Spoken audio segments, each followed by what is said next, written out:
how to add Instagram to TikTok. First things first is open up your TikTok application and make sure that you're logged into your account.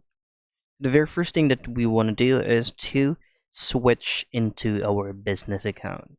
To do so, just head into your profile at the lower right, and then at the top right corner of your screen, you should see three lines. Tap on that, and then go into settings and privacy. In here, just go into account, and then choose to switch to business account.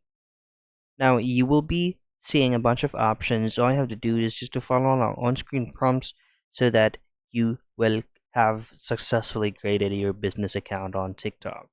Now, once you have successfully created your TikTok business account, this is going to be your interface.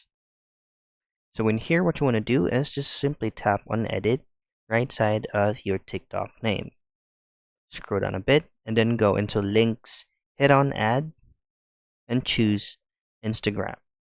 Now, it's gonna take a couple of while to load, but you will be redirected into your Instagram login page. In here, just input your username, email address, or mobile number and your password so that you can log in into your Instagram. Just simply hit on and confirm to successfully link your Instagram account into TikTok. And that's it. That is how you add Instagram to TikTok.